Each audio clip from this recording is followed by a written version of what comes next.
Cámara Español. Monitoreo y análisis de noticias en los medios de comunicación.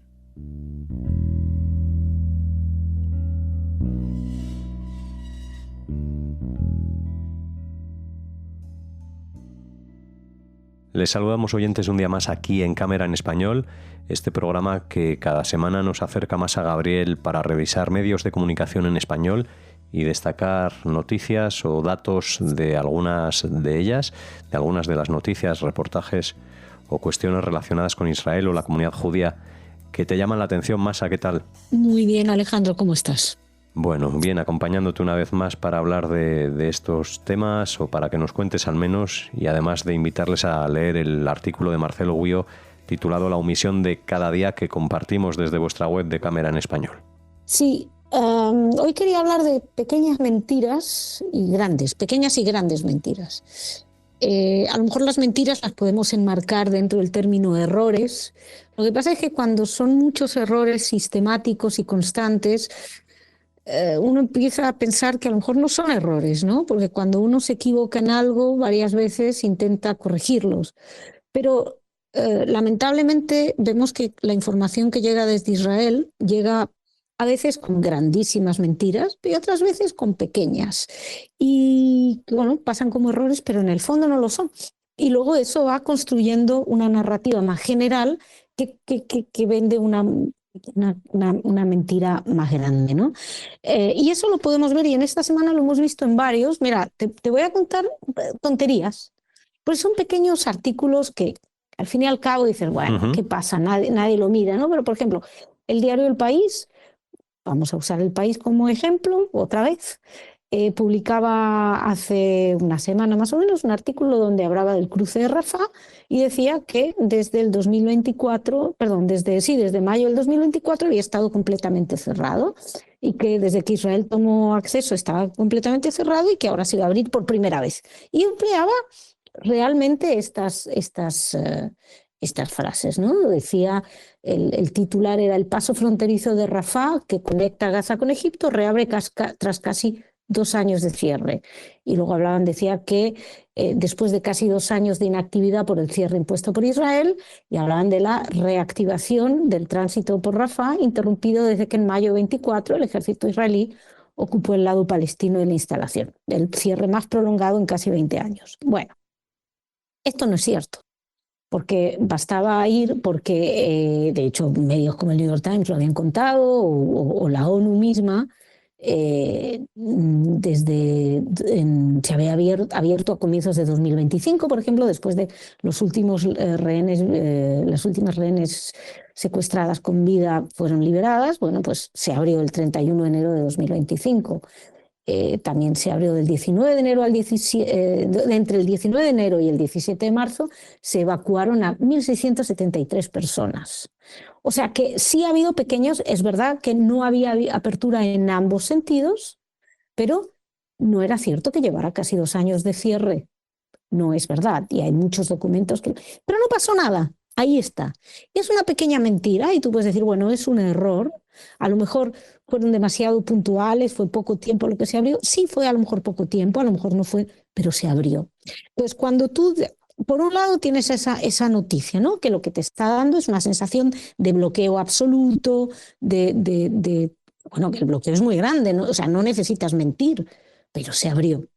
Después, por otro lado, también hoy teníamos el otro artículo, que es el que estabas recomendando en nuestra página, que hace hincapié en esta noticia, que también de la que se hizo eco el diario El País, y tal y como lo dicen, es que Israel estaba intentando, ¿cómo era? El titular: Israel acelera el control sobre Cisjordania con medidas para la extensión de las colonias judías. Bueno, la realidad, que así lo informaba Deutsche Welle, por ejemplo, es que se derogó una ley que impide comprar tierra en Cisjordania. Es decir, había una ley, que es una ley jordana, una ley de cuando Jordania invadió y anexó Cisjordania, algo ilegal, y que duró poco tiempo, pero lo anexaron e impusieron una ley que prohibía vender tierras a los judíos. Entonces, lo que está haciendo Israel es que está derogando una ley discriminatoria que no permite que otra gente compre. Es verdad que lo puedes meter en el tema del conflicto, porque esto es una cuestión de lecturas y de análisis, y es cierto. Pero como periodista tienes que explicar. ¿Por qué no explicas que esa ley es una ley discriminatoria?